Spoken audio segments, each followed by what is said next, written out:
हा, लक्ष इकडे. आपल्या वेव्ह ऑप्टिकच्या सिलेबसचा आजचा हा क्लास आपला लास्ट क्लास आहे आणि या क्लासमध्ये आपण स्टडी करणार आहोत दोन छोटे छोटे टॉपिक. त्यातला पहिला आहे रिले क्रायटेरिया आणि second one is resolving power of optical instrument, है ना. चीजों को मैग्नीफाई करके देखने के लिए हम मेनली माइक्रोस्कोप या टेलिस्कोप को यूज करते हैं. तो माइक्रोस्कोप आणि टेलिस्कोप हे दोन्ही बी काय म्हणतो आपण त्यांना, ऑप्टिकल इन्स्ट्रुमेंट म्हणतो, है ना. लाईटचा यूज करून आपण गोष्टी ऑब्झर्व करण्यासाठी त्यांना यूज करतो. तर आपले डोळे, microscope, telescope, this all are the optical instrument. तर या ऑप्टिकल इन्स्ट्रुमेंटची रिझॉल्विंग पॉवर नेमकं काय असते, त्याचे फॉर्म्युले आहेत आणि त्याच्यावरचे क्वेश्चन सुद्धा विचारले जातात. आणि त्याच्या आधी आपल्याला स्टडी करावं लागेल रिले क्रायटेरिया. आता काय मला म्हणजे एक्सप्लेन काय करायचं मुद्द्याची गोष्ट, की समजा आपण एखादी गोष्ट ऑब्झर्व करून राहिलो, ठीक आहे, आणि समजा एखादं झाड आहे किंवा झाडाचे पत्ते आहेत. तर जेव्हा तुम्ही झाडाला एकदम जवळून पाहून आले तर झाडाचे दोन पानं तुम्हाला, छोटे छोटे निंबाचं झाड आहे समजा एखादं, त्याचे दोन्ही पानं तुम्ही वेगवेगळे पाहू शकता. पण तेच झाड जर तुम्ही खूप दुरून पाहिलं तर तुम्ही झाडाच्या त्या दोन पत्त्यांना वेगवेगळं पाहू शकत नाही. म्हणजे तुम्ही त्या दोन पानांना रिझॉल्व करू शकून नाही राहिले. तुमचा हा जो डोळा आहे त्या दोन पानांना वेगवेगळं पाहू नाही शकून राहिला, म्हणजे त्यांना काय नाही करू शकून राहिला, रिझॉल्व नाही करू शकून राहिला. समजलं का.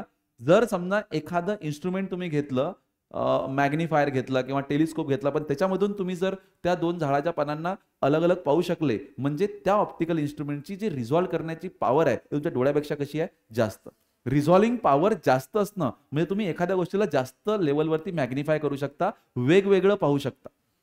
हे तर लक्षात. जसं मी तुम्हाला सांगितलं, मी सध्या गोष्ट करतो, मोठ्या मोठ्या ऑब्जेक्टची गोष्ट नाही करत, एकदम छोट्या ऑब्जेक्टची गोष्ट करतो. समजा माझ्याकडे चुन्नुकले दोन पार्टिकल्स आहेत. हा एक पार्टिकल आहे आणि एक्झॅक्टली याच्या खूप जवळ एक दुसरा पार्टिकल मी ठेवला, काही अंतरावरती मेजरमेंट केलं आणि काही अंतरावरती हा दुसरा पार्टिकल ठेवला, ठीक आहे. आणि या दोन पार्टिकलला मी एखाद्या छोट्या ओपनिंग मधून ऑब्झर्व करतो, एकदम छोटी ओपनिंग, ठीक आहे. हे छोटी ओपनिंग ॲपेर्चर आहे एक, आणि इकडून मी त्याला ऑब्झर्व करत आहे आणि ऑब्झर्व करत आहे. तर मी जर समजा माझ्या डोळ्यानं पाहत आहे तर त्या दोन पॉईंटची जे इमेज आहे ते माझ्या डोळ्याच्या रेटिनावर बनेल. तर इमॅजिन करा की हा समजा रेटिनाच आहे, ठीक आहे. आता हे दोन्हीही पॉईंट ऑब्जेक्ट आहेत. काय आहे ते दोन्हीही पॉइंट ऑब्जेक्ट. तर या पॉइंट ऑब्जेक्टच्या ज्या इमेजेस या रेटिनावरती बनतील त्या इमेजेस पॉइंट इमेजेस नाही बनतील, तर त्या बनतील डिफ्रॅक्शन पॅटर्न. का, कारण समजा नॉर्मली जर हा पेन आहे तर या पेनाचीच इमेज रेटिनावर बनते, किंवा एखादा छोटासा पार्टिकल आहे तर त्या पार्टिकलचीच इमेज रेटिनावरती बनते. पण जेव्हा तुम्ही एखादा नॅरो ओपनिंग मधून त्या गोष्टीला पाहता तर तो लाईट येणारा जो आहे तो डिफ्रॅक्ट होईल ना, आणि डिफ्रॅक्ट झाल्यामुळे त्याचा एक डिफ्रॅक्शन पॅटर्न इकडे बनेल. तर आता मी काय करतो, समजा मी स्क्रीनवरती इथून एक रे आला, उदाहरणार्थ असा रे ऑफ लाईट आला. सगळं लक्ष इकडे द्या. असा काही कठीण टॉपिक नाही आहे, फायनली फॉर्म्युल्यावरच सगळा खेळ आहे. पण तरी आपण ते फॉर्म्युले सोपी जावे त्यासाठी जराशी चर्चा करतोय. हलका हलका माइंडनं लक्ष द्या, बिलकुल, ठीक आहे. जास्त स्ट्रेस घेऊन पाहू नका काय शिकून राहिला, तसं काही नाही, एकदम साधी गोष्ट आहे, ठीक आहे. तर ओके, तर इथून हा एक रे डॉटेड लाईन दाखवतो मी, असा इथं येत आहे. तर याची इमेज समजा हा असेल पॉइंट ए, हा असेल पॉइंट बी. तर ए ची इमेज त्या बी ची इमेज इथं बनली, याला बी डॅश म्हणतो, आणि ए ची इमेज इथं बनली, याला ए डॅश म्हणतो. कारण तुम्हाला माहित आहे की आपल्या रेटिनावरती ज्या इमेजेस बनतात त्या इन्व्हर्टेड बनतात, बनत असतात, ठीक है. ओके, तो अभी बी का जो इमेज बनेगा वो पॉइंट इमेज नहीं बनेगा, वो बनेगा डिफ्रैक्शन पैटर्न. और डिफ्रैक्शन पैटर्न मतलब यहां पे बनेगा ऐसे एक मैक्सिमा. क्या बनेगा यहां पे, एक मैक्सिमा ऐसे, ठीक है. सेंट्रल मैक्सिमा होता है ना, हा जर पॉइंट आहे तर याचा इथं असा सेंट्रल मैक्सिमा बनेल, ठीक आहे. तशी ए डॅश ची इमेज बनलेली आहे तर इथं सुद्धा काय बनली, एक सेंट्रल मॅक्सिमा. पण तुम्हाला माहिती आहे मॅक्सिमा नंतर कोण असते, मिनिमा, परत मॅक्सिमा, मिनिमा. आता एवढे काही डायग्राम मी काढत बसत नाही, तुम्ही दोन मॅक्सिमा काढले फक्त दोन इमेजेसचे, ठीक आहे. आता मी काय करतो, या दोन पॉइंट मधलं अंतर कमी करतो. समजा आता मी जर समजा एक मायक्रोमीटर घेतलं असेल तर आता मी एक नॅनोमीटर घेतो. इथं लक्षात, दोन पॉइंट परत जवळ जवळ करून टाकतो, हे अशा पद्धतीनं, ठीक आहे. हा घेतला पॉइंट ए आणि थोडंसं अंतर कमी, हा थोडंसं काय, जरा जास्तच थोडंसं, जरासं जास्तच थोडंसं म्हणजे कमी केलं, ओके. आणि हे परत काय तुमची नॅरो ओपनिंग, ठीक आहे. इथून परत रे येतील असे टिंग टिंग टिंग टिंग टिंग टिंग टिंग टिंग टिंग टिंग, ठीक आहे. इकडे खाली काय स्क्रीन, हे खाली काय स्क्रीन. इथून परत एक रे येईल, टिंग टिंग टिंग टिंग टिंग टिंग टिंग टिंग टिंग टिंग टिंग टिंग टिंग टिंग टिंग टिंग टिंग टिंग टिंग, ठीक आहे. हा, इथं या बी ची इमेज बनेल बी डॅश, इथं ए ची इमेज बनेल ए डॅश. ठीक आहे, पहिल्यापेक्षा इमेजेस जरा जोडजोड आल्या, म्हणजे जे डिफ्रॅक्शन पॅटर्न असतील ते बी जरासे जोडजोड येतील. म्हणजे असं होऊ शकते की ते डिफ्रॅक्शन पॅटर्न एकमेकाला काय करतील, आता जरा जास्तच ओव्हरलॅप करतील. पहिले बी ओव्हरलॅपिंग होऊनच राहिली ती, पण तेवढी नाही होऊन राहिली ती, आता थोडीशी जास्त ओव्हरलॅपिंग होऊन राहिली. म्हणजे याचा सेंट्रल मॅक्झिमा हा आला आणि याचा सेंट्रल मॅक्झिमा हा आला. समजलं का? म्हणजे क्लोज आले ते मॅक्झिमा. आता मी परत काय केलं, या दोघांचं डिस्टन्स अजून कमी केलं. मी काय केलं होतं, 1 मायक्रोमीटर 1 नॅनोमीटर हे आकडे मनाने सांगून राहिलो मी. आणि आता काय करतो, पिकोमीटर घेतो, डायरेक्ट अजून जोड घेतले ते दोन पार्टिकल, अजून जोड ये. ठीक है, और ये ओपनिंग है, नैरो ओपनिंग, ये रेटिना है, यहां से रे आएगा, यहां से रे आएगा, टिंग टिंग टिंग टिंग टिंग टिंग टिंग टिंग टिंग टिंग यहां पे, और यहां से जरा जास्तच तिकडे गेला, थांबा, सरळ सरळ घ्या लागेल. हा असा पण हा असा. ठीक आहे, हा इथं आणि हा इथं. चला काढा आता त्याचे मॅक्झिमा. याचा मॅक्झिमा अति आणि याचा मॅक्झिमा अति. तर याची ओव्हरलॅपिंग तुम्ही पाहू शकता जरा जास्तच झाली आहे. तर जेव्हा तुम्ही दुरून पाहाल या दोन पॉइंटला, ठीक आहे, पण तुम्हाला त्या दोन पॉईंट अलग दिसतीलच नाही, तुम्हाला वाटेल तो एकच पॉईंट आहे. म्हणजे तुम्ही त्यांना काय नाही, आता तर तुम्हाला दोन दिसूनच राहिले असतील ते, कारण मी सांगितले दोन आहेत, पण लय दुरून पाहिले की तो एकच दिसते. जसं आता पहा, मी तुम्हाला विचारतो की हे किती पॉईंट मी काढलेलं आहे, इथं सांगा किती पॉईंट काढलेला आहे. इथं 5 5 किती आहे हा पॉइंट? आता सांगा. आता इथं 2 पॉइंट आहेत, पण ते तिथून तुम्हाला दिसतील नाही, तुम्हाला एकदम जवळ लागेल आणि समजेल की तो अलग अलग पॉइंट आहे. हे 2 आहेत, पण लय दुरून पाहिले तो एकच दिसते. तुमच्या लक्षात आलं का? थांबा थांबा, तुम्ही कधी समजा ट्रॅव्हलिंग करून राहिले, रात्रीच्या वेळेस ट्रॅव्हलिंग सुरू आहे, दुरून तुम्हाला दिसली की एखादी गाडी येत आहे, तर तुम्हाला पहिले समजतच नाही की 2 व्हीलर आहे की 4 व्हीलर आहे. मला बी नाही समजत, म्हणजे मी काय असं नाही म्हणालो, कोणालाच नाही समजत, कारण ते जे 2 हेडलाईट आहे ना, दुरून पाहिले की तो एकच लाईट दिसते. हळूहळू दूर आले की ते लाईट असे दूर दूर व्हायला लागतात, आणि एकदम गाडी एकदम आता बस उडतो आपण तेव्हा समजते की एक लाईट इकडे एक लाईट इकडे असे अलग अलग. म्हणजे हे जर 2 हेडलाईट आहेत, तर हे जे झालं हे झालं. अबे समजून घ्या ना बे, बोलू नका ना बे मॅट. ठीक, अबे 2 लाईट आहेत, जर मी असं म्हटलं, आता तुम्हाला सध्या किती हेडलाईट दिसू राहिले? 1. कारण यांची जी ओव्हरलॅपिंग आहे खूप जास्त झाली. तुम्ही यांना अलग अलग नाही पाहू शकू राहिले, म्हणजे यांना तुम्ही काय नाही करू शकू राहिले, रिझॉल्व नाही करू शकू राहिले. आता जर मी यांना असं दाखवलं, तर तुम्हाला हे जी कंडिशन आहे यात फक्त जस्ट तुम्हाला अलग अलग दिसू राहिले. हे झाली कंडिशन ऑफ जस्ट रिझॉल्व, आणि हे झाली कंडिशन ऑफ कम्प्लिटली रिझॉल्व. तर इथं जे केस होती, हा मॅक्झिमा एकदम अलग, तुम्हाला झाडाच्या दोन्ही पाना एकदम अलग अलग दिसू राहिले. अरे समजलं का? आणि इथं काय हो राहिलं, इथं ते तुम्हाला अलग अलग दिसून राहिले नाही, इथं त्यांची ओव्हरलॅपिंग कशी झाली आहे, खूप जास्त झाली, असं वाटतं एकच आहे का तो. इथं समजते आपल्याला की हे अलग आणि हे अलग. समजलं का? आणि इथं बी जस्ट रिझॉल्व वाली हे कंडिशन, इथं बी समजते, पण हे जस्ट रिझॉल्व वाली कंडिशन आहे. समजलं का? म्हणजे आता पण नीट आहे का, मी काय केलं होतं, पहिले हे आकडे मनाने घेतलेलं, पहिले मी अंतर घेतलं होतं 1 मायक्रोमीटर, नंतर मी घेतलं 1 नॅनोमीटर, नंतर मी घेतलं समजा 1 पिकोमीटर. तर 1 नॅनोमीटर जेव्हा 2 पार्टिकल मधलं हे डिस्टन्स आहे, 2 पार्टिकल मधलं डिस्टन्स किती आहे? 1 नॅनोमीटर. जर मी आता 2 पार्टिकल मधलं डिस्टन्स 1 नॅनोमीटर पेक्षा कमी केलं, तर मला ते अलग अलग दिसतील का? नाही, ते एकच दिसतील. म्हणजे मिनिमम किती डिस्टन्स ठेवावं लागेल मला त्यातलं?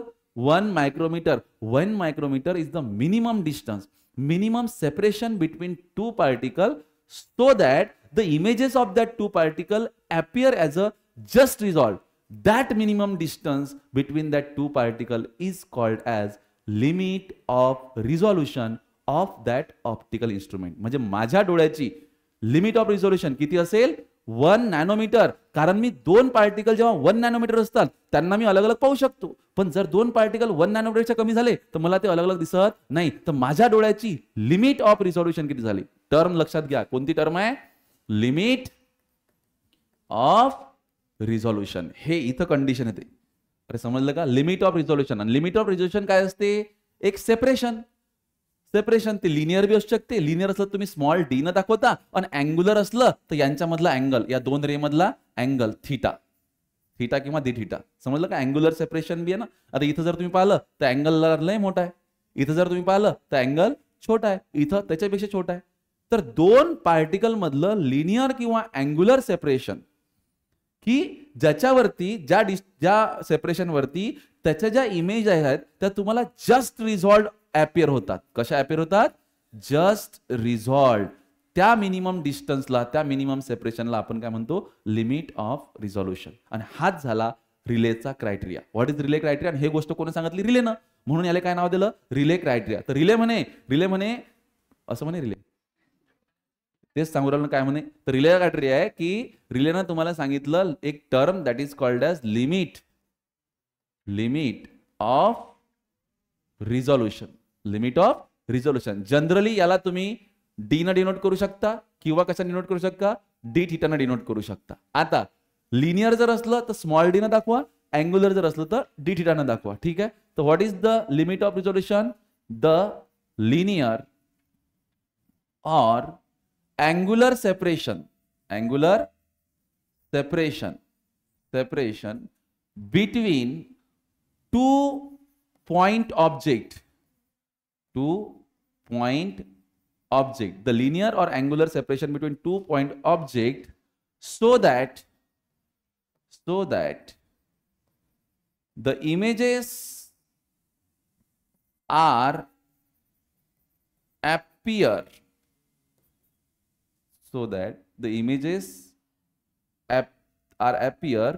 just resolved is called as limit of resolution. याला काय म्हणतो आपण? Limit of resolution. ठीक आहे. तर मी आता एकदा परत तुम्हाला हे डायग्राम निशी समजून सांगतो. ठीक आहे. हे डायग्राम राहू दे, तुम्ही परत एक डायग्राम इथं काढतोय चांगल्या पद्धतीनं. ठीक आहे. हा असा एक ओव्हरलॅपिंग डिस्कस करू. मेनली पोरो काय होते माहिती आहे का? जेव्हा तुम्ही समजा हा डिफ्रॅक्शन पॅटर्न बनला आणि जेव्हा तुम्ही याला वरून पाहता ना या डिफ्रॅक्शन पॅटर्नला, तर ऍक्च्युली हे तुम्हाला असे सर्कल दिसतात, म्हणजे असे सर्कलच्या फॉर्म मध्ये असतात. पहिल्या पार्टिकलचा डिफ्रॅक्शन पॅटर्न जर तुम्ही वरून पाहिला तर एक सर्कल, ब्राईट सेंट्रल मॅक्झिमा, समजलं का? त्यानंतर मिनिमा, परत मॅक्झिमा, नंतर मिनिमा, परत मॅक्झिमा. आलं का लक्षात तुमच्या? हे असा मॅक्झिमा, असं असं असं असते ते असं. तर ऍक्च्युली वरून जर पाहिलं तर हे तर ब्राईट आहे ना, हे पूर्ण रिजन. तर हा तर पूर्ण सर्कल काय दिसेल तुम्हाला? ब्राईट. हा पूर्ण सर्कल ब्राईट दिसेल वरून पाहिलं तर. त्यानंतर हा वाला पार्ट कसा दिसेल? डार्क. परत हा कसा दिसेल? ब्राईट. वरून पहा ना, वरून. लक्षात? तर तुम्हाला अशा रिंग्स दिसतात, ब्राईट डार्क रिंग्स. काय दिसतात? Bright dark rings. तर त्या रिंग्सलाच आपण काय म्हणतो? Diffraction pattern. तर आता मी परत एकदा तो शेअर करतो तुमच्यासोबत. समजा माझ्याकडे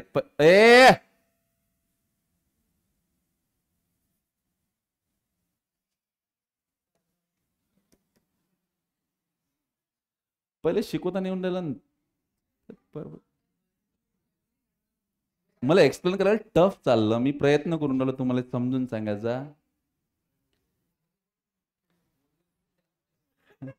आम्ही काही बोललो नाही. हा लक्ष द्या. तर हा झाला एका पॉइंटचा मॅक्झिमा. ठीक आहे. हा काय झाला? एका पॉइंटचा मॅक्झिमा. हा सिंगल पॉइंट आहे, हा झाला त्याचा मॅक्झिमा. त्यानंतर काय असते? मिनिमा, परत मॅक्झिमा, मिनिमा, आणि असं इकडल्या साईडने बी काढा, हे असं. ठीक आहे. हा झाला एका पॉइंटचा. पण जो दुसरा पॉइंट आहे तो मी त्याच्या एकदम इतक्या जवळ ठेवला की मी ठेवला तो 1 नॅनोमीटर वरती. म्हणजे केस कोणती आहे? जस्ट रिझॉल्व वाली केस आहे. तर त्या दुसऱ्या पॉइंटचा जो मॅक्झिमा आहे तो इथं येते. दुसऱ्या पॉइंटचा मॅक्झिमा हा इथं आला.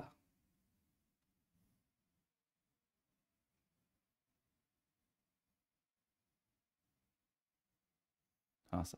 म्हणजे हा पहिला पॉइंट, हा दुसरा पॉइंट काढलं तर मी इथं जस्ट रिझॉल्व वाली केस. ठीक आहे. तर यांच्या दोघांच्या सेंट्रल मॅक्झिमा मधले जर डिस्टन्स काढायचं म्हटलं तर तुमच्याकडे हे डिस्टन्स आहे. ओके. आता मी काय केलं होतं पहिल्या केसमध्ये काय केलं होतं? ते दोन पार्टिकल थोडेसे जास्तच दूर ठेवले. जास्त दूर जर ठेवले असेल तर हा पहिल्या पार्टिकलचा डिफ्रॅक्शन पॅटर्न आणि दुसऱ्या पार्टिकलचा डिफ्रॅक्शन पॅटर्न. अरे यार, येलो कलरचा पाहिजे होता का? बदमाश.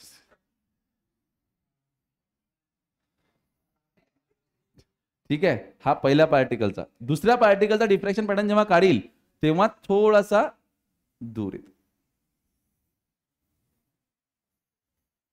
ओके, हे झाली केस नंबर 2, केस नंबर 1 आणि केस नंबर 3.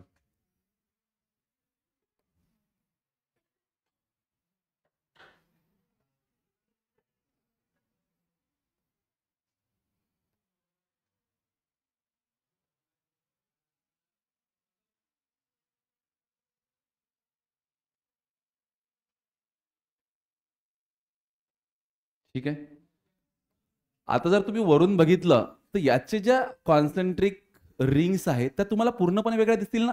म्हणजे ऑब्झर्व करतो मी रेड कलर यूज करतो सध्या, तर तुम्हाला याचा मॅक्झिमा आणि याचा मॅक्झिमा कम्प्लिटली अलग अलग दिसत आहे. म्हणजे तुम्ही या दोन्ही पार्टिकलला रिझॉल्व्ह करू शकून राहिले. इथं जर तुम्ही पाहिलं तर इथं हे कंडिशन कोणती आहे, जस्ट रिझॉल्व्ह वाली. आणि इथं जर पाहिलं तर तुम्ही या दोघांना रिझॉल्व्हच नाही करू शकून राहिले, अलग अलग पाऊस नाही शकून राहिले. म्हणजे हे केस कोणती झाली, नॉट रिझॉल्व्ह. हे केस कोणती झाली, जस्ट रिझॉल्व्ड. आणि ही केस कोणती झाली, कम्प्लिटली रिझॉल्व्ड. कम्प्लिटली रिझॉल्व्ड. ठीक आहे, तर आता कधी तुम्हाला जस्ट रिझॉल्व्ह सांगायचं, कधी तुम्हाला नॉट रिझॉल्व्ह सांगायचं आणि कधी तुम्हाला कम्प्लिटली रिझॉल्व्ह सांगायचं, त्याच्या कंडिशन सांगतो. बघा, कुठलाही एखादा डिफ्रॅक्शन पॅटर्न असते, त्या डिफ्रॅक्शन पॅटर्न मध्ये असते एक सेंट्रल मॅक्झिमा. त्याच्यानंतर जर पुढे गेले तर भेटते तुम्हाला पहिला मिनिमा. तर सेंट्रल मॅक्झिमा आणि पहिला मिनिमा याच्यामध्ये काही तर अंतर असेल. पहा, समजा एखादा डिफ्रॅक्शन पॅटर्न आहे असा असा, तर याच्यामध्ये हा सेंट्रल मॅक्झिमा आणि त्याचा पहिला मिनिमा याच्यामध्ये हे अंतर आहे ना. The distance between central maxima and first minima हे अंतर असेल प्रत्येक डिफ्रॅक्शन पॅटर्नचं. आहे आहे की नाही आहे, आहे. जर हे अंतर आणि दोन सेंट्रल मॅक्झिमा मधलं अंतर सारखं असेल, बघा येलो कलरचा मॅक्झिमा पहा, येलो कलरचा मॅक्झिमा दिसला, हा, आणि येलो कलरचा मिनिमा पहा, हा, तर डिस्टन्स किती झालं, हे एवढं, धिस अँड धिस, बरोबर आहे. हे अंतर आणि दोन सेंट्रल मॅक्झिमा मधलं अंतर सारखं आहे पहा. याचा अर्थ पहिल्या डिफ्रॅक्शन पॅटर्नच्या पहिल्या मिनिमावर कोइन्साइड झालाय दुसऱ्या डिफ्रॅक्शन पॅटर्नचा सेंट्रल मॅक्झिमा. असं जर होत असेल तर ते कंडिशन आहे जस्ट रिझॉल्व्हची.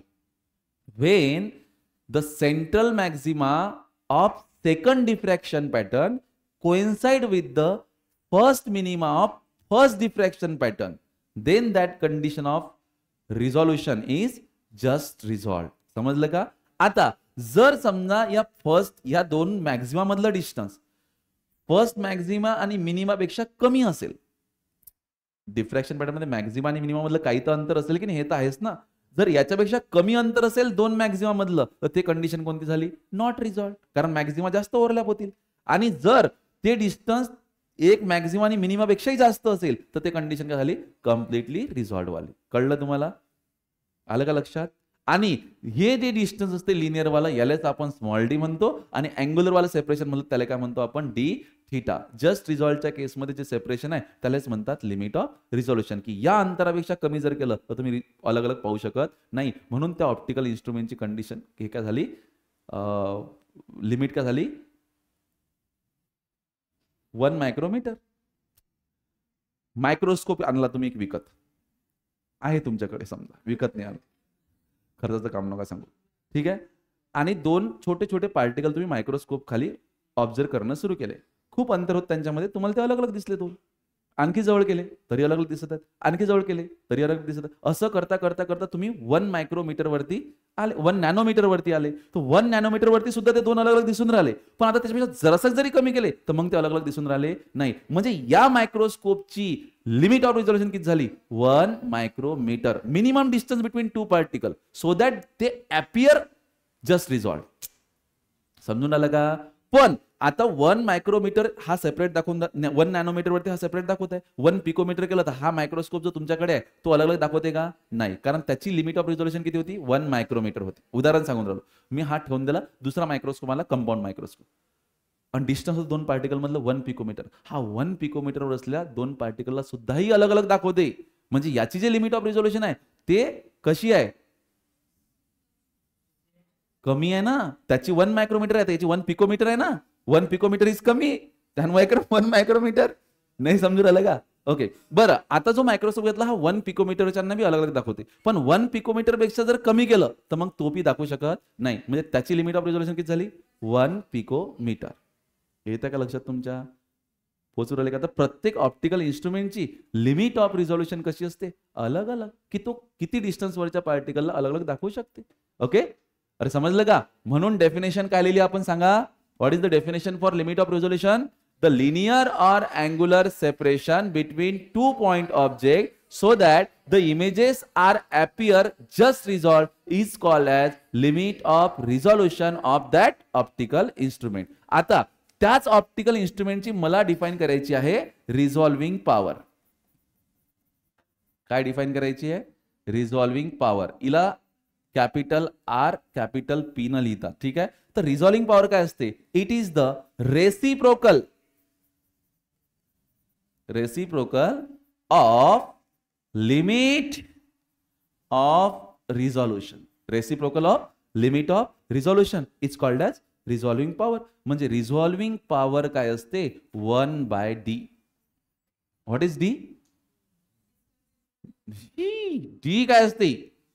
Limit of resolution. तर रिझॉल्विंग पॉवर काय असते? लिमिट ऑफ रिझॉल्युशनचा रेसिप्रोकल. मग मला सांगा, ज्या ऑप्टिकल इन्स्ट्रुमेंटची लिमिट ऑफ रिझॉल्युशन जास्त त्याची रिझॉल्विंग पॉवर कमी, आणि ज्याची लिमिट ऑफ रिझॉल्युशन कमी त्याची रिझॉल्विंग पॉवर जास्त. दोन मायक्रोस्कोप घेतले तर आपण, पहिल्या मायक्रोस्कोपची लिमिट ऑफ रिझॉल्युशन किती होती? 1 मायक्रोमीटर, आणि दुसऱ्याची किती होती? 1 पिकोमीटर. कोणाची लिमिट ऑफ रिझॉल्युशन कमी आहे? पिकोमीटर व्हायची. मग जेवढे त्याची कमी तेवढी त्याची रिझॉल्विंग पॉवर जास्त. त्याची रिझॉल्व करायची क्षमता जास्त आहे ना, ॲबिलिटी टू रिझॉल्व जास्त आहे त्याची, कारण तो छोट्यात छोटं अंतर बी अलग अलग दाखवू राहिला ना. तर ज्याचा डी कमी त्याचा आरपी जास्त. पोचू राहिले? हे झालं आपलं लिमिट ऑफ रिझॉल्युशन आणि what is that? Resolving power of optical instrument. तर आता आपण चर्चा करू मायक्रोस्कोप साठी. कोणासाठी चर्चा करू? मायक्रोस्कोप. ठीक आहे, तर समजा माझ्याकडे एखादा मायक्रोस्कोप आहे. ठीक आहे, हे आहे मायक्रोस्कोपची लेन्स. ही काय? मायक्रोस्कोपची लेन्स, कॉन्व्हेक्स लेन्स. ठीक आहे, आणि इथं माझ्याकडे एखादा पॉइंट ऑब्जेक्ट आहे. त्या पॉइंट ऑब्जेक्टचं नाव ठेवतो मी ए. ठीक आहे, आणि याच्यावरून लाईटचे रे त्याच्यावरती इन्सिडेंट होतात. मग इकडून पाहून राहिलो, इकडनं मी पाहत आहे, समजा इकडे स्क्रीन आहे किंवा मग रेटिना आहे किंवा जिथे इमेज बनणार आहे तो पार्ट इकडनं आहे. तर मी इथून रे पाठवला असा, एंड जब किसी लेंस के ऑप्टिकल सेंटर में से लाइट का रे जाता है तो इट पासेस अनडेविएटेड, स्ट्रेट जाता है. ठीक है, यहां से रे ऐसे भेजा एज पे, तो वो यहां से कॉन्वर्ज कर देगा यहां पे. ठीक है, और ये अगर ऐसे भेजा तो ये ऐसे यहां पे कॉन्वर्ज कर देगा. मतलब इस ए पार्टिकल की यहां पे बनेगी image, end that image is a dash. ठीक, अब मैं दूसरा पार्टिकल लिया. दूसरा पार्टिकल का नाम है बी पार्टिकल, जो मैंने यहां पे रखा. इसका नाम क्या है? बी. ठीक है, अब इसको भी मैं उधर से दोनों को ऑब्जर्व कर रहा हूं, और इन दोनों के बीच में का डिस्टेंस कितना है? D. D is the distance between A and B. अब बी की इमेज बनानी है, तो बी की इमेज के लिए एक तो लाइन जाएगी ऑप्टिकल सेंटर में से, इट पासेस अनडेविएटेड, और एक जाएगी ऐसी ऐसी, और ये मिलेंगे यहां पे और यहां पे. ठीक है, जैले समजत त्यांनी समजून घ्या, जैले समजत त्यांनी म्हणा असं काढ लागतं. ठीक है, ओके, और यहां पे बनेगी image that is B dash. और इसलिए क्योंकि कॉन्वेक्स लेंस जो इमेजेस बनाती है वो इन्वर्टेड बनाती है. Class 10 chapter lenses. ठीक है, तो ऑब्जेक्ट ए बी था और इमेज कैसी बनी? इन्वर्टेड. बी नीचे गया है. ठीक है, अरे समजलं का? आता या दोघांची मला स्क्रीनवरती ऍक्च्युअली डिफ्रॅक्शन पॅटर्न दिसून राहिले. याचा मॅक्झिमा समजलं का? इथं डिफ्रॅक्शन पॅटर्नच मला दिसून राहिले, पण हे दोन्ही ऑब्जेक्ट मला जस्ट रिझॉल्व दिसून राहिले. म्हणजे या डी ची काहीतरी व्हॅल्यू असेल ना. तर मायक्रोस्कोप साठी डी चा फॉर्म्युला येते पोरो 1.22 लॅम्बडा अपॉन 2 साइन अल्फा. पण हा फॉर्म्युला तेव्हा वापरायचा जेव्हा तुमचे दोन्हीही ऑब्जेक्ट है ना हे कसे असतील? If the two object, if the objects are self luminous. Object कसे असतील? Self luminous. जेव्हा तुम्ही मायक्रोस्कोप मधून अशा दोन ऑब्जेक्टला ऑब्झर्व करून राहिले की जे सेल्फ ल्युमिनस आहेत, तर त्या केसमध्ये लिमिट ऑफ रिझॉल्युशनचा फॉर्म्युला काय असते? 1.22 लॅम्बडा अपॉन 2 साइन अल्फा. आणि जर समजा सेल्फ ल्युमिनस म्हणजे ज्यांच्याकडे स्वतःचा लाईट आहे, जसं की सूर्य सूर्य जर तुम्ही समजा मायक्रोस्कोप मधून पाहून राहिले, उदाहरण सांगून राहिलो चिन्नुकला केला असा मोहरी इतका ओवराले सूर्य तुम्ही, तर सूर्याला स्वतःचा लाईट आहे ना, तर सूर्यासाठी आपण अप्लाय करू शकतो 1.22 लॅम्बडा अपॉन 2 साइन अल्फा. आणि चंद्र जर घेतला तर माइक्रोस्कोप मधून पाहायसाठी चंद्रासाठी लावाल का हा, का खुद का लाइट नहीं है, नॉन ल्यूमिनस है. ठीक है, तो अगर चांद के लिए बात करनी है तो फॉर्मूला होगा लैम्बडा अपॉन 2 साइन अल्फा. ये तब यूज करोगे if the objects are non luminous. समझ रहे हो क्या? ऑब्जेक्ट कसे असतील, नॉन ल्युमिनस. म्हणजे जर स्वतःचा लाईट नसेल तर लिमिट ऑफ रिजोल्यूशन कशी असते, लैम्बडा अपॉन 2 साइन अल्फा. अब मैंने क्या किया, ये पूरा का पूरा सेटअप किसी लिक्विड में डाल दिया, जिस लिक्विड का किसी मीडियम में डाल दिया जिसका रिफ्रैक्टिव इंडेक्स म्यू है. ठीक है, तो मेरे पास फॉर्मूला आएगा D is equals to that is lambda upon 2 mu sine alpha if the complete setup is immersed in a liquid or a medium of refractive index mu. ठीक, then देखिए यहां पे ये जो टर्म है म्यू साइन अल्फा, इसको एक नाम से जानते हैं, that is called as numerical aperture. तो इसको हम लिखेंगे that D is equals to lambda upon 2 n into a, where na is numerical aperture. ठीक आहे, किंवा तुम्ही असे म्हणू शकता, आता हा क्वेश्चन जर एखादा एमसीक्यू आला तर एमसीक्यू मध्ये तुम्हाला जर म्यू वगैरे असं नसलं तर न्यूमेरिकल एपर्चर जर डायरेक्ट व्हॅल्यू दिली की numerical aperture for a lens is this तर डायरेक्ट एनएची व्हॅल्यू घ्यायची, म्हणजे कोणाची, म्यू साइन अल्फाची व्हॅल्यू घ्यायची. आणि एखाद्या लेन्ससाठी न्यूमेरिकल एपर्चर जास्त कधी असते, जेव्हा त्या लेन्सची डायमीटर जास्त असते. एपर्चर जास्त म्हणजे काय, लेन्सची डायमीटर जास्त. एपर्चर म्हणजे काय, ओपनिंग. लाईट साठी ओपनिंग जेवढी जास्त तेवढा एपर्चर जास्त, म्हणजेच न्यूमेरिकल एपर्चर जास्त. तर diameter of lens is numerical aperture, असं समीकरण तुम्ही डोक्यात ठेवू शकता. तर हे सगळे जे फॉर्म्युले झाले याचं काही कुठल्याही प्रकारचं डेरिव्हेशन नाही, हे स्ट्रेट फॉरवर्ड तुम्हाला लक्षात घ्यायचे आहे आणि याच्यावरच बेस क्वेश्चन तुमच्या पेपरमध्ये येतील. आणि यातलाही मला सर्वात महत्वाचा फॉर्म्युला पर्सनली जो वाटते तो हा आहे, कारण सेल्फ ल्युमिनस सोर्स आहे हे तुम्हाला इंटेन्शनली क्वेश्चन मध्ये सांगतील ते की सेल्फ ल्युमिनस आहेत, पण त्यानं काहीच कोणत्याच गोष्टीचा जिकर नाही केला, तुम्हाला हा फॉर्म्युला वापरणार आहे. D is equal to lambda upon 2 sine alpha. Medium दिलाय, त्याचा म्यू दिलाय, तर मग तो सेल्फ ल्युमिनस दिलाय, तर मग 1.22. सेल्फ ल्युमिनस स्वतःचा लाईट असला की 1.22, स्वतःचा लाईट चालला गेला की 1.22 बी चालला जाते. पाय मीडियम मध्ये टाकला की म्यू येईन, आणि मीडियमच माहित नाही तर म्यू चालला जाईल. एकच फॉर्म्युला आहे तो, त्यानं फक्त त्याचे रूप बदललेले आहेत. आता मला सांगा रिझॉल्विंग पॉवर ऑफ मायक्रोस्कोपचा फॉर्म्युला काय येईल. रिझॉल्विंग पॉवर काय असते, resolving power is nothing but 1/d. तर या सगळ्या फॉर्म्युल्याले तर मी आरपी लिहू शकतो ना. सेल्फ ल्युमिनससाठी आरपी काय होईल, 2 साइन अल्फा आपण 1.22 लॅम्बडा. उलट करावं लागेल ना, अरे समजलं का. तर रिझॉल्विंग पॉवर साठी मी हा घेतो, फक्त हा घेतो, हा हा हा हा हा हा घेतो मी. काय होईल, 2 साइन अल्फा अपॉन लॅम्बडा. म्हणजे resolving power of the microscope किती असते, 2 sine alpha upon lambda. Alpha कौन सा एंगल असते माहिती है, हा रे आणि हा दिस, इनके बीच में का ये एंगल हो जाएगा तुम्हारा अल्फा. ठीक है, कळलं का तुम्हाला, काही अडचण नाही. हे फॉर्म्युले सगळे लक्षात ठेवायचे आहेत. पुढे नेक्स्ट है रिजॉल्विंग पावर ऑफ माइक्रोस्कोप. अब सॉरी कोण आहे, डबल स्लाइड झाली वाटते ते.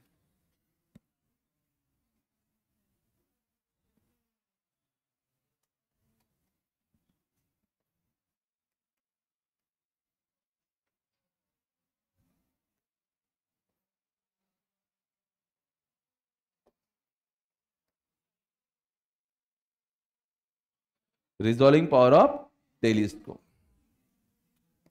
ठीक है, अब टेलीस्कोप हम यूज करते हैं किस चीज के लिए, बहुत दूर के ऑब्जेक्ट को मैग्नीफाई करने के लिए, बहुत दूर के ऑब्जेक्ट जो कि इनफाइनाइट डिस्टेंस पे है उनको देखने के लिए. ठीक है, इसलिए हमारे पास पहले तो ये लेंस होगी, टेलीस्कोप की लेंस.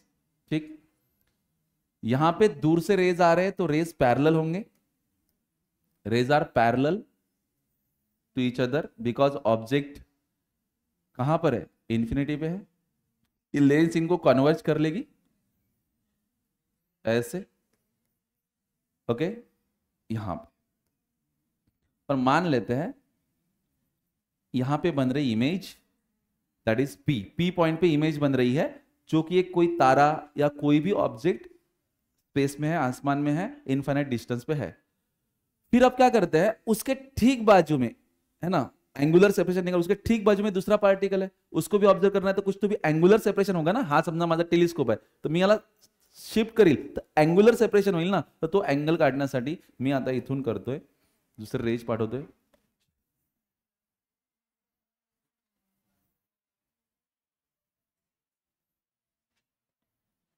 इथं, ठीक है। आणि हा जो एंगल है दिस इज डी थीटा, ये कौन है, डी थीटा। ये लिमिट ऑफ रिझोल्यूशन ही है लेकिन एंगुलर फॉर्म में, ठीक है। तर ह्या दोन इमेजेस मला जस्ट रिझॉल्व दिसायला पाहिजेत, त्यावेळेस डी थीटा काय असते माझा, लिमिट ऑफ रिजोल्यूशन। तो लिमिट ऑफ रिजोल्यूशन कैसे निकालेंगे, तो यार देखो हम लोगों ने डिफ्रैक्शन पैटर्न में ये बात पढ़ी हुई है कि अगर मान लो मेरे पास ये रे है, ठीक है, और सॉरी एक पॉइंट है, समजा पी वर पोहोचणारा एक रे आहे, धिस वन, सॉरी हा वन, आणि त्या पी डॅश वर पोहोचणारा एक रे आहे, यांच्या दोघांमधला मला पाथ डिफरन्स पाहिजे। तर पाथ डिफरन्स काढताना आपण अशी एक लाईन काढली, आठवत तुम्हाला, आणि तो पाथ डिफरन्स तिथं पोहोचणारे जे रे आहेत कोणता कोणता, हा मी ड्रॉस करून घेतो, तुम्हाला दाखवतो, रेड कलरने काढतो, हा रे आहे आणि हा रे आहे, यांच्यामधला पाथ डिफरन्स किती झाला रे बाळांनो, हा डी साइन थीटा, बरोबर आहे ना। स्लिटची वेट समजा डी मानली तुम्ही, तर डी साइन थीटा होता तो, तर मी आता मला माहित आहे डी साइन थीटा हा झाला पाथ डिफरन्स, जे बोलून राहिली तिच्या बाजूची ना तिचा जीव घेऊन टाक बरं, D sine theta path difference या रे मधला आणि या रे मधला, ठीक आहे, आणि इथं पोहोचत आहे, इमेज इथं बनत आहे। पण मला सांगा हे इमेज, ही इमेज म्हणजे या दोघींमधलं दोन मॅक्झिमा मधलं अंतर जस्ट रिझॉल्व्हच्या कंडिशनसाठी कसं असायला पाहिजे, की या पहिल्या डिफ्रॅक्शन पॅटर्नचा मिनिमा बी अटीच बनून राहिला असेल ना, दुसऱ्या इमेजच्या मॅक्झिमावर, पहिल्या इमेजचा मॅक्झिमा इथं, दुसऱ्या इमेजचा मॅक्झिमा इथं, पहिल्या इमेजचा मिनिमा बी इथं बनायला पाहिजे, तेव्हाच ते कंडिशन जस्ट रिझॉल्व्हची आहे ना। म्हणून इथं जो पॉइंट पी आहे तिथं बनणारा जो बँड आहे किंवा जे इंटेन्सिटी दिली ते मिनिमाची असेल, पहिल्या मिनिमाची, तर पहिल्या मिनिमासाठी पाथ डिफरन्स किती असते, मिनिमासाठी डिफ्रॅक्शन मध्ये पाथ डिफरन्स एन लॅम्बडा असते, पण तो पहिलाच मिनिमा आहे, म्हणून D sine theta is equals to काय असते, लॅम्बडा। तर इथून मला काय भेटते, sine theta is equals to lambda upon D, आणि जेव्हा थीटा लय लहान असते तेव्हा मी साइन थीटाला काय लिहू शकतो, थीटा, पण इथं थीटा न घेता मी लस लहान म्हणजे काय घेतलं, डी थीटा, तर D theta is equals to काय आलं, लॅम्बडा अपॉन डी। म्हणजे टेलिस्कोप साठी जे लिमिट ऑफ रिझोल्यूशन आहे ते किती असते, लॅम्बडा अपॉन डी। आणि जर सेल्फ ल्युमिनस असला सोर्स तर 1.22 लॅम्बडा अपॉन डी, कळतंय का। आणि रिझॉल्विंग पॉवर जर तुम्हाला पाहिजे असली, काय पाहिजे असली, रिझॉल्विंग पॉवर, तर ते काय असेल 1 अपॉन डी थीटा, म्हणजे काय रे, डी अपॉन लॅम्बडा। आणि जर सेल्फ ल्युमिनस असेल तर डिवाइड मध्ये काय 1.22, खतम, काय अडचण। पण तुम्ही एक गोष्ट लक्षात घ्या, टेलिस्कोप असो का मायक्रोस्कोप असो, या दोन्ही केसमध्ये रिझॉल्विंग पॉवर वेव्हलेंथ सोबत इनव्हर्सली प्रोपोर्शनल आहे, एक पॉइंट। दुसरा पॉइंट, जेवढा वेट जास्त, जेवढं डायमीटर जास्त, समजा रिझॉल्विंग हे, तेवढी त्याची काय असेल, समजा उदाहरणार्थ मी डायमीटर खूप मोठी घेतली अशी, तर तेवढा काय असेल त्याची रिझॉल्विंग पॉवर जास्त असेल, कारण जास्त लाईट पोहोचेल तिकडे, तर तो जास्त रिझॉल्व करतो, जेवढी मोठी लेन्स तेवढी रिझॉल्व करण्याची क्षमता जास्त, ठीक आहे। अजून काय सांगू शकतो, बस झालं, एवढं जर समजलं असेल तर थेरी संपलेली आहे। आता पटापट काही क्वेश्चन करू। पहिला प्रश्न, a microscope will have maximum resolving power if to illuminate the specimen it uses light of, म्हणजे जो मायक्रोस्कोप तुम्ही यूज करताय, मायक्रोस्कोप आहे ना, हा, त्याची रिझॉल्विंग पॉवर हे जास्त असेल जर तुम्ही स्पेसिमन यूज करताय, त्या स्पेसिमन पासून येणारा लाईट यापैकी कोणता असेल, तर resolving power is inversely proportional to lambda. मग लॅम्बडा रिझॉल्विंग पॉवर जास्त पाहिजेत, तर लॅम्बडा कमी पाहिजेत, कोणाचा लॅम्बडा कमी, ब्ल्यूचा, म्हणजे आन्सर कोणतं, डी, कारण आपल्याला माहित आहे आपण हे विबग्युअर असं चालतो ना, तर आर चा लॅम्बडा जास्त आणि व्हायलेटचा कमी, तर व्हायलेट आहे का ऑप्शन मध्ये, सगळ्यात कमी नाही, इंडिगो नाही, ब्ल्यू, तर blue is the correct answer. Next, if the limit of resolution of a optical instrument is decrease, limit of resolution decrease केली, म्हणजे कोण डिक्रीज केला, डी डिक्रीज केला, कोण डिक्रीज केला, डी थीटा डिक्रीज केला, देन रिझॉल्विंग पॉवर इनक्रीज, 23 मध्ये येलाय, सीईटीतल्या. Next, the telescope for a given wavelength the objective with large aperture are use for. म्हणजे त्याचं म्हणणं, एक टेलिस्कोप घेतला तुम्ही, त्याच टेलिस्कोप साठी एक particular given wavelength of light येत आहे, तर त्याचं अपेरिचर तुम्ही लार्ज करता, कारण तुम्हाला काय पाहिजे, greater magnification, greater resolution, reducing lens that is aberration and is of manufacture. तर आता अपेरिचर जास्त घेणं म्हणजे काय, लेन्सची डायमीटर जास्त घेणं. मग गिवन लॅम्बडासाठी तुम्ही लेन्सची डायमीटर काय जास्त घेता, कारण तुम्हाला ग्रेटर रिझोल्युशन पाहिजे ना. जेवढी मोठी लेन्स तेवढं क्लिअर रिझोल्युशन.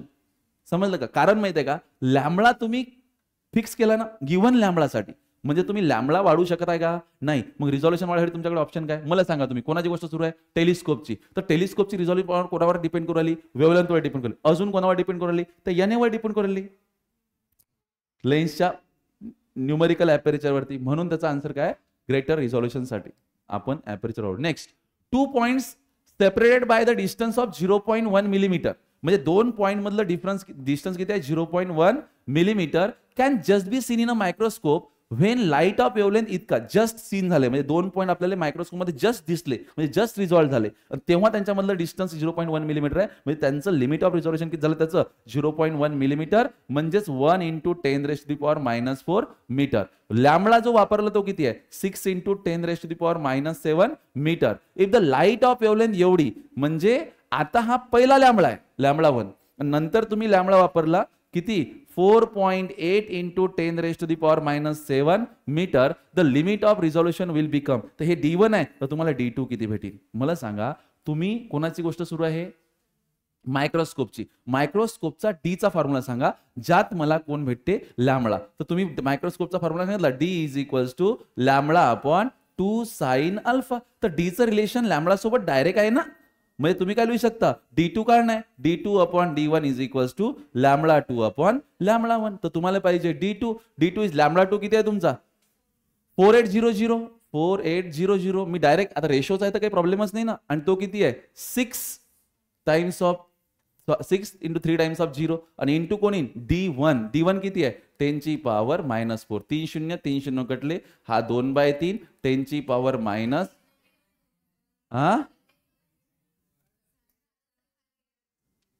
सॉरी किती येते तो,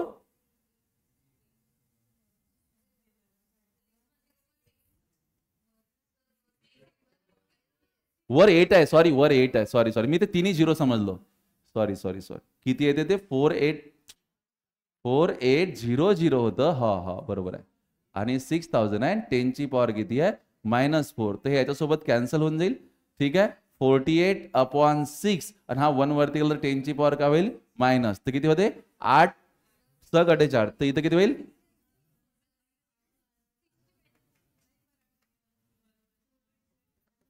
8 × 10⁻⁻5. तर याला ऍडजस्ट करा. D2 =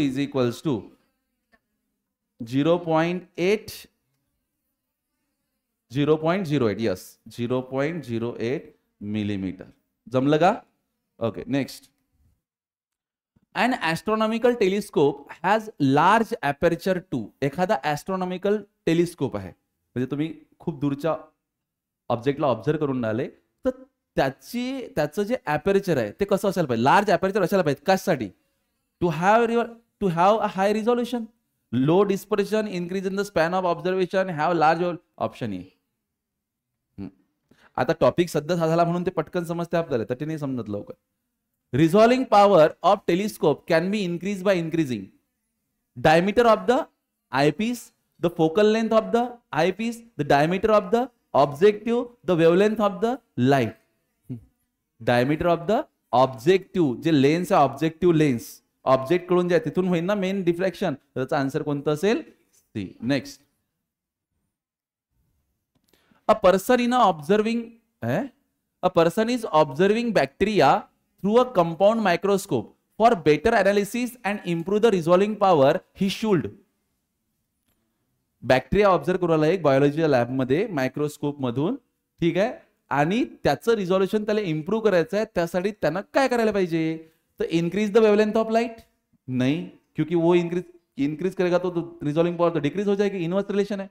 increase the refractive index of the medium between the object and objective lens. तीसरा है decrease in the focal length of the eyepiece and decrease the diameter of the objective. Option B is correct. म्यूचं resolving power सोबत direct relation आहे. तुम्हाला आठवते का? D is equals to होतं lambda upon 2 mu sine alpha.